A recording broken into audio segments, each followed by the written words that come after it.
की तरह इस शुक्रवार भी साहब आपके बीच आने वाले हैं, लेकिन उसके पहले कुछ बातें आप लोग, ज़्यादा लोग नहीं बैठे, मास्क लगाकर बैठें। साहब आपके बीच हैं। कुछ जिज्ञासाएं भी आई हैं हम लोग को, लेकिन सबकी जिज्ञासा लेना मुमकिन नहीं होता है, क्योंकि पूरे देश से विदेशों से भी जिज्ञासाएं आती हैं। लेकिन उसमें से कुछ जो ली जा सकती हैं वो ली गई हैं।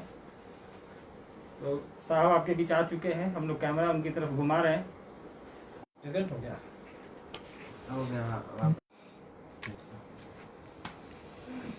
सभी को मेरा प्रणाम।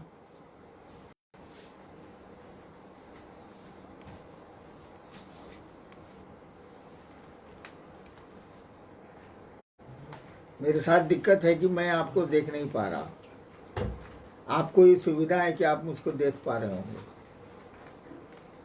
सोशल डिस्टेंसिंग, मास्क, इन चीज़ों का प्रयोग बहुत ज़रूरी है। हमको, आपको, सबको इसकी बात माननी चाहिए, सरकार की बात माननी चाहिए।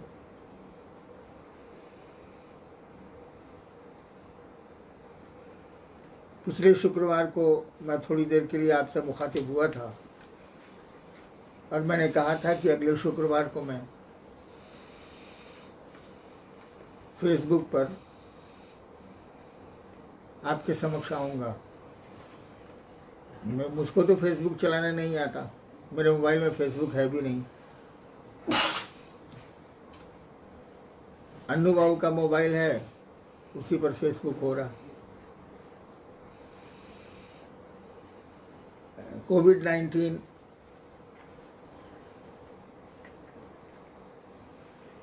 के आतंक से हम जूझ रहे हैं। मैंने पिछली बार ही कहा था, जीतेंगे हम ही। ये पूरा देश, पूरी धरती, भारत भूखंड शिव की सुगंध से भरा है और शिव के लोग कभी किसी समस्या से हारे नहीं हैं, लड़े ज़रूर हैं, लेकिन विक्ट्री इज वेरीली आवर्स। जीतेंगे हम ही, जीतते रहे। शिव गुरु की बात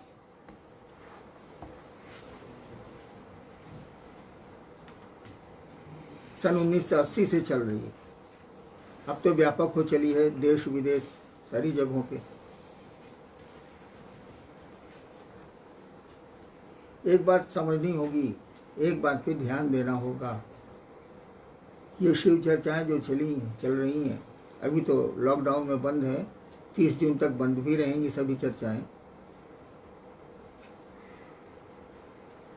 तो शिव गुरु की बात गल्प नहीं है,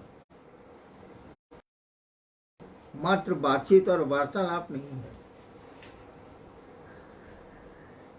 एक एहसास है, एक रिश्ता है, एक अनुभूति है, जिसको मैंने पिछली बार भी कहा था। एक भाव है, एक दर्द है। हम आपको उस दिशा पर ध्यान देना होगा, भाव की दिशा पर ध्यान देना होगा। भाषा ज़रूरी है, भाव को शब्द देती है भाषा, लेकिन भाव महत्वपूर्ण है। आध्यात्म में बिना भाव के कोई कदम नहीं रखे जा सकते। भाव की ही कुंजी है जिससे आध्यात्म के सभी ताले खुलते हैं, वो नीचे के स्तर के हों या शिव के मामले में हों। देखते हैं क्या जिज्ञासाएं आपने भेजी हैं, कोशिश करते हैं हम यथासंभव उसका समाधान ढूंढ पाएँ। क्या है जी, सर्वप्रथम तो भारत और भारत के अलावा और देशों से आपके वैवाहिक वर्षगांठ पे बहुत सारी बधाइयाँ और शुभकामनाएं और आशीर्वाद की आकांक्षा के साथ काफ़ी सारे संदेश आए हैं, तो आपके तरफ से कुछ आशीर्वाद हो जाता। आशीर्वाद के लायक तो मैं हूँ नहीं, धन्यवाद दूंगा, बधाइयाँ आपको दूंगा, आपने शुभकामना भेजी है। हाँ, अधिकतर जो बाहर से शुभकामनाएं आई हैं, आपको मालूम है कि मेरी पत्नी 2005 में ही गुजर चुकी हैं, तब भी शुभकामना है। मेरे लिए तो शुभ दिन रहा ही है।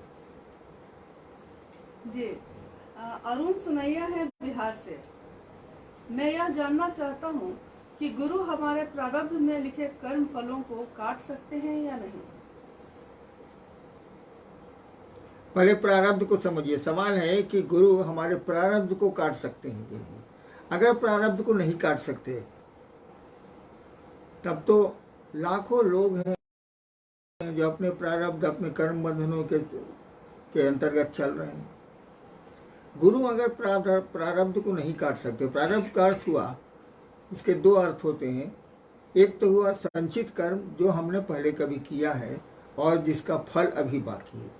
एक प्रारब्ध होता है जिसका अर्थ है कि वह कर्म फल अब धीरे धीरे आ रहा है, जिसको भोग रहे हैं हम, वो सुख हो या दुख हो। तो ये प्रारब्ध को अगर गुरु नहीं काट सकते तब तो गुरु का काम ही नहीं चलेगा। जीव शिव की ओर चलेगा ही नहीं, उनका शिष्य महादेव की ओर बढ़ेगा ही नहीं, उनका काम नहीं चलेगा। गुरु तो बहुत बड़ी सत्ता है, शिव गुरु के रूप में तो सर्वोच्च सत्ता है वो। गुरु भाव आपके प्रारब्ध को खंडित करता है, गुरु भाव ही खंडित कर देता है। गुरु भाव में सब सम्मिलित है, नमः शिवाय भी है, शिव की दया भी है, शिव चर्चाएं भी हैं। गुरु भाव ही आपके प्रारब्ध को खंडित करता है, लेकिन सही गुरु जो होते हैं वो उतने ही प्रारब्ध को खंडित करते हैं जो आपके आध्यात्मिक मार्ग में बाधा देते हैं। और उस बाधा भी अगर आएगी तो उतना प्रारब्ध हट जाएगा जिससे आप संघर्ष तो करेंगे लेकिन निकल जाएंगे, आपको रास्ते मिल जाएंगे। प्रारब्ध तो रहता ही रहता है जीव के साथ, वो कोई भी जीव हो, इंसान हो या मानवेतर प्राणी हो, प्रारब्ध तो रहेगा, कर्मफल तो रहेगा। गुरु भाव ही कर्मफल को दग्ध करता है, उसको खंडित करता है और आपके मार्ग को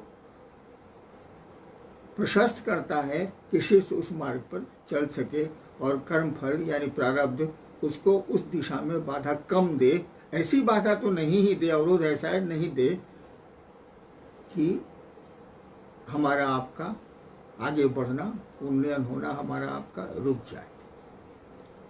वैसे हमेशा जान लीजिए कि ज़िंदगी में ख़राब समय आता है।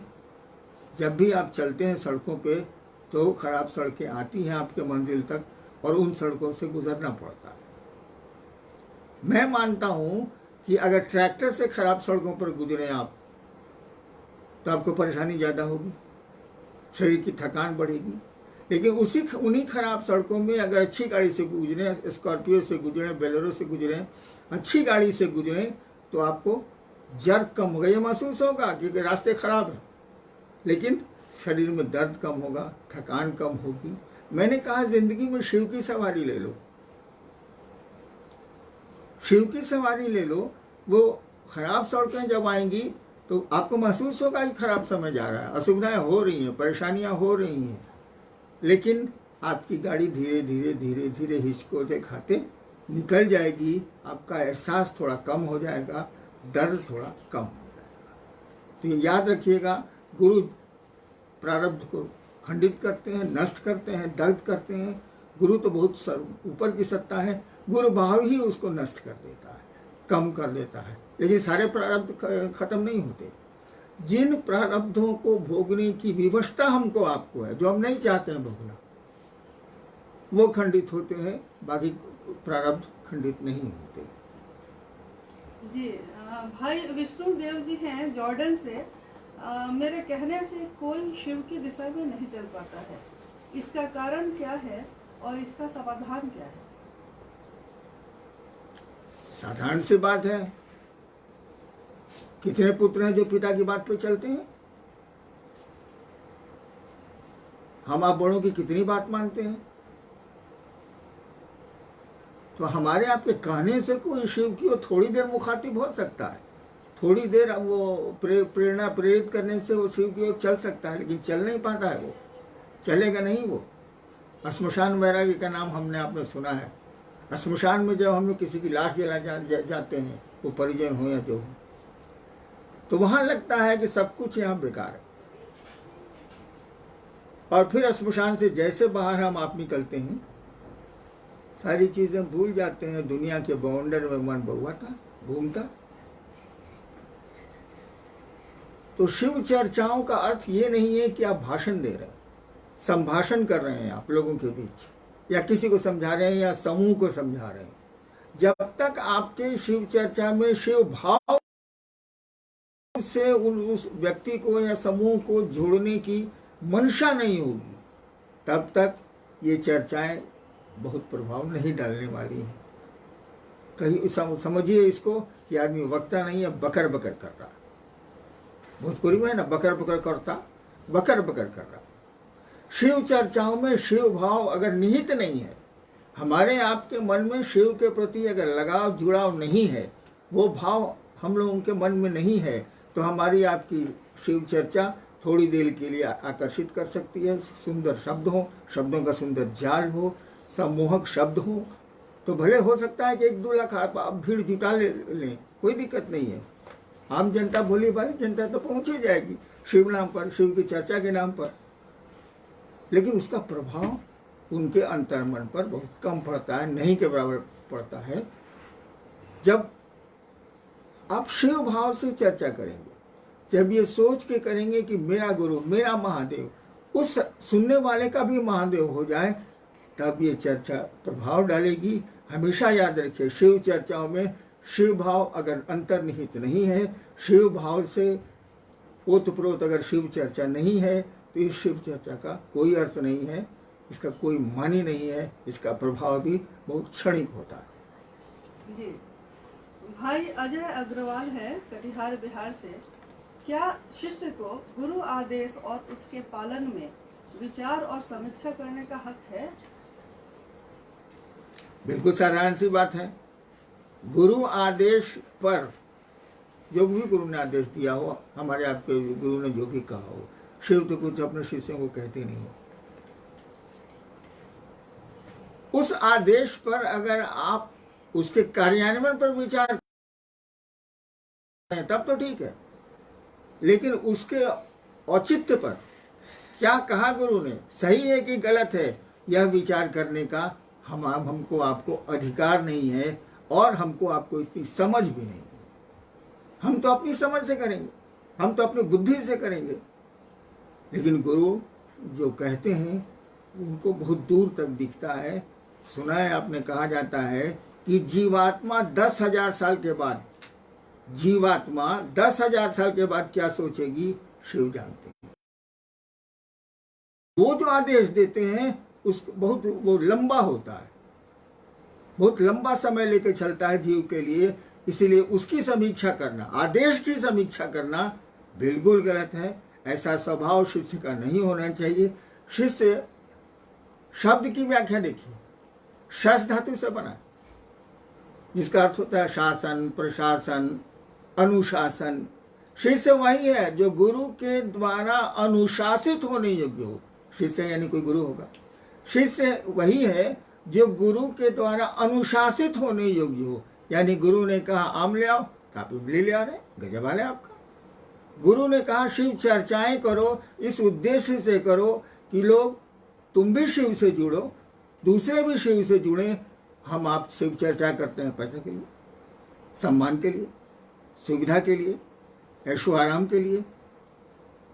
ये तो शिव चर्चा नहीं है, ये तो ढकोसला है, ये दूसरों को उल्लू बनाने का तरीका है। शिव चर्चा जो आप कह रहे हैं कि हम कहते हैं और लोगों को प्रभाव नहीं पड़ता है, प्रभाव धीरे धीरे पड़ेगा। अगर शिव भाव है तो थोड़ा कम समय लगेगा, शिव भाव नहीं है तो ज़्यादा समय लगेगा। संगति का भी असर होता है, सानिध्य का भी असर होता है, लेकिन उसमें समय ज़्यादा लगता है। शिव भाव रहेगा तो वो सचमुच में शिव का शिष्य बनेगा, शिव से जुड़ेगा, शिव का सानिध्य भी उसको मिलेगा, उसका जीवन सुंदर हो जाएगा। नेक्स्ट जी, भाई आशीष जी हैं पूर्णिया से। शिव शिष्यों का सबसे महत्वपूर्ण बिंदु क्या होना चाहिए? खुद शिव का शिष्य होना या फिर दूसरों को शिव का शिष्य बनाना, जबकि शिष्य तो शिष्य नहीं बनाता है, शिष्य तो गुरु बनाते हैं। बिल्कुल सही है, शिष्य का काम शिष्य बनाना नहीं होता। शिव गुरु चर्चाओं में शिष्य बनाने की परंपरा की शुरुआत जो हुई उसके पीछे मंशा दो थी। एक मंशा थी कि आप भी समझें कि शिव गुरु हैं, और दूसरा भी समझे कि शिव गुरु हैं। और जब तक आप समझेंगे नहीं कि ये मेरे गुरु हैं, ये मेरे माँ बाप हैं, तब तक पुत्र का भाव नहीं जगेगा, तब तक शिष्य का भाव गुरु के प्रति नहीं जगेगा। इसीलिए शिव चर्चा का ये अर्थ, एक यह भी अर्थ प्रयोजन है कि आप खुद समझें कि शिव आपके गुरु हैं। जैसे जैसे समझेंगे शिष्य भाव उत्तरोत्तर बढ़ता जाएगा।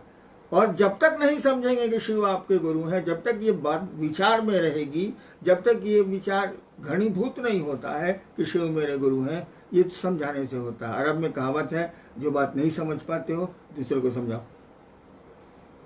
धीरे धीरे आप समझने लगते हैं। और जैसे जैसे समझेंगे आप कि शिव मेरे गुरु हैं, दूसरों को समझाने की कोशिश में आसान है, आपने समझना बड़ा कठिन है, तो आपके गुरु शिव होने लगेंगे, शिष्य भाव बढ़ने लगेगा।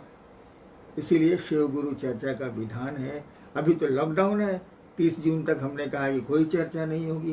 अरे भैया, जीवन रहेगा तब ना गुरु चर्चा, क्योंकि शिव को पाने के लिए गुरु चर्चा एक माध्यम नहीं है। नमः शिवाय भी हमने कहा है आपको करने को, दया मांगने को भी कहा है। मैंने तो पिछले बार भी कहा था कि मैंने जब शिव को गुरु माना तो 8 वर्षों तक तो मैंने कोई चर्चा की ही नहीं, मुझको पता ही नहीं था। मैं तो ये भी नहीं जानता था कि शिव गुरु है।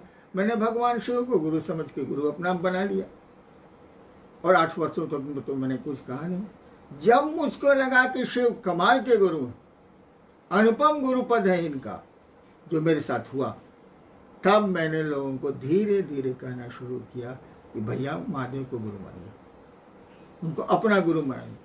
हमको आपको शिव को गुरु मानने से वो गुरु नहीं हो जाएंगे, वो तो गुरु हैं।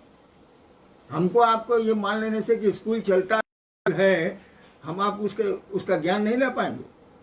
हमको आपको जुड़ना होगा, स्कूल को अपना स्कूल बनाना होगा, गुरु को अपना गुरु बनाना होगा। डॉक्टर कोई, हम लोग बहुत जानते हैं कि फलना डॉक्टर है रांची में या पटना में, लेकिन क्या हमारा आपका इलाज हो रहा है? बीमारियां हैं और इलाज नहीं हो रहा है, क्योंकि वह डॉक्टर मेरा डॉक्टर नहीं। मैं उसके दरवाजे गया ही नहीं, मैंने संपर्क किया ही नहीं।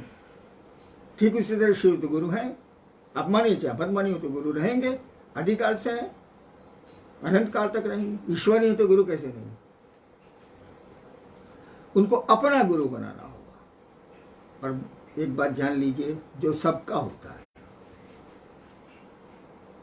वह बहुत कम आदमी का अपना होता है। सार्वजनिक सत्ता, सार्वजनिक व्यक्ति होता है बहुतों का, लेकिन निजी बहुत कम का होता है, अपना बहुत कम का होता है। रेलगाड़ी सबकी है, किसी की निजी नहीं है, कोई उसको निजी समझता ही नहीं। सरकारी सामान हम लोग निजी समझते हैं? नहीं समझते। सरकारी गाड़ी का उपयोग मैंने 32 साल किया है, अपना कहाँ समझते? ट्रांसफर हुआ, गाड़ी छूटी, क्वार्टर छूटा, खत्म। तो सार्वजनिक शिव सबके हैं, सभी जानते हैं कि सबके हैं, घर घर में उनकी पूजा होती। यह जानने से हमारे आप में कोई परिवर्तन नहीं होने को है, उसको अपना बनाना होगा। जैसे अपनी चप्पल, यहां 10 आदमी बैठे हैं, सामाजिक दूरी बना के बैठे, इनके चप्पल कहाँ हैं? चप्पल इनको नहीं कहेगी भैया दीदी हम एजा छी हमरा पहिनला, नहीं कहेगी। इनको पता है कि मैंने चप्पल कहाँ खोली और मेरी चप्पल कैसी है। इनको पता है कि इनके जेब में पैसे कितने हैं, पैसे नहीं बोलते, वो निर्जीव है, लेकिन इनके हैं इसीलिए इनको पता है। आपके भी जब शिव अपने हो जाएंगे ना, तो किसी बाहरी ज्ञान की जरूरत नहीं है, आपको खुद ही ज्ञान मिलने लगेगा कि शिव कैसे हैं, मेरा गुरु कैसा है, खुद ही होने लगेगा। जी, भाई संगम है भागलपुर से। साहब, आपके जीवन में मात्र एक सोच, एक विचार, एक भाव आया और अस्थायी हो गया और आप शिव के शिष्य हो गए। वही सोच, विचार, भाव हम लोगों के जीवन में कैसे अस्थायी होगा ताकि सचमुच में हम महादेव के शिष्य बन पाए?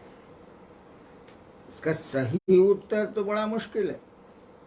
आप देखिएगा, बहुत लड़के हैं जो बचपन से बहुत शौक से क्रिकेट खेलते हैं, यहां तक कि माँ पिता कहते भी हैं क्रिकेट से क्या होगा, जो पढ़ता क्या नहीं है, तब भी वो मौका निकाले क्रिकेट खेलने चला जाता है और एक दिन उसका नाम देश भी जानता है, दुनिया भी जानती है। तो किसी को किस चीज का शौक है, किसकी प्रवृत्ति किस दिशा में है, इसकी व्याख्या तो बहुत कठिन है।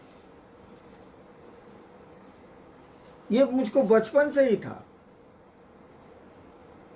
कि साधु लोग पहले आते थे, मेरे पिताजी अफसर थे, तो कुछ चमत्कार दिखा दें, कुछ ही कर दें, जो तो चलता है।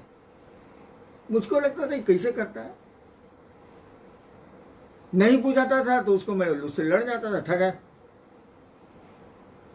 ये उत्सुकता, ये उत्कंठा मेरी मरी नहीं, और इसीलिए 15 साल तक कभी ये साधना, कभी वो साधना, कभी श्मशान हंटम संटम करता रहा। कहीं कुछ नहीं मिला, वो ये ढाक के 3 पार। आपको मालूम है कि एक रात मैंने श्मशान में 2 बजे खुद ही सोचा, तंग आ गया था, दुखी था, पढ़ाई भी चौपट, गार्जियंस भी नाराज, अभिभावक भी नाराज, पढ़ता लिखता नहीं है, क्या करता है कि गुरु ईश्वर होते हैं, महेश्वर होते हैं, तो महेश्वर गुरु क्यों नहीं है? खुद रात के अंधेरे में सोच रहा था। मैंने सुना था कि शिव महेश्वर को कहते हैं, मेरे पिताजी बताया करते थे मेरी मां को। मैंने महेश्वर समझ के, ईश्वर समझ के शिव को गुरु मान लिया। I was not knowing this कि शिव गुरु, मैं नहीं जानता था कि शिव गुरु, और उस दिशा में बढ़ा। अब तो मुझको मदद मिल गई, नमः शिवाय मिल गया, और मेरी तो शर्त थी आदमी से सीखूंगा नहीं। उस दिशा में बढ़ता चला गया। नौकरी में भी वो मेरा शौक रहा, दिन भर सरकारी काम, रात में शिव गुरु की बातें, तो एक लगन थी। और जहां तक हमारे आपके मन में ये बैठ जाना कि शिव मेरे गुरु हैं, इसका स्थायित्व हो जाना, इसके लिए 3 सूत्र दिए गए। जब भी मौका मिले तीनों सूत्र में कोई ना कोई करिए। मन जब लगा रहेगा ना किसी चीज से, तो उसको अपना समझने लगता है, उससे जुड़ जाता है, तो शिव से भी जुड़ गया। जी, भाई संदीप सोनी है सुपौल से, बिहार। शिव शिष्यता में शिष्य की भूमिका कैसी होनी चाहिए? शिष्य की भूमिका कैसी होनी चाहिए?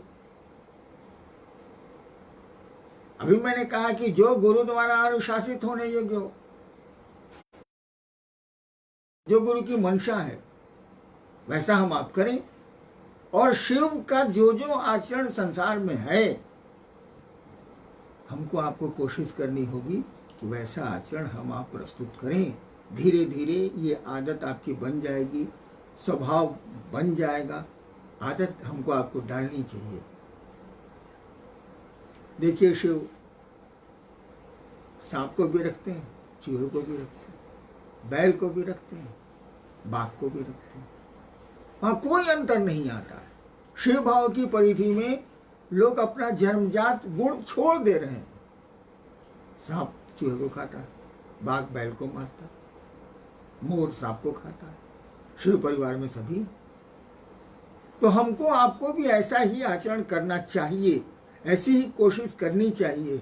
शिव साधुता की पराकाष्ठा है, गृहस्थ जीवन की पराकाष्ठा। हमको आपको भी घर को घर रहने देना चाहिए। मैंने कहा भी है, घर को मसान मत बनाइए। घर की अपनी गरिमा होती है, उसको बना के रखिए। साधुता की एक गरिमा होती है, उसको बना के रखिए। शिव तो गृहस्थों के भी आदर्श हैं, साधुओं की भी पराकाष्ठा है, उनके भी आदर्श हैं। तो हमको आपको वैसा ही बनना चाहिए।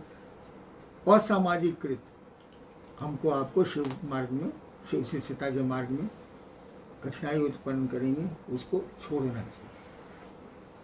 जी, बहन रीता शर्मा है मुजफ्फरपुर बिहार से। आध्यात्मिक साहित्य जो प्राचीन समय से हम लोग चला आया और हमारे पास उपलब्ध है, ये मात्र जानकारियों का संग्रह है अथवा शिव के लिए आकर्षण भी पैदा कर सकता है? जानकारियां हमेशा याद रखिएगा, जानकारियां इल्म नहीं है। जानकारी से आपको हुनर नहीं मिलेगा। You can't know the technique. जानकारी जानकारी है, सूचना सूचना है, सूचना नॉलेज नहीं है।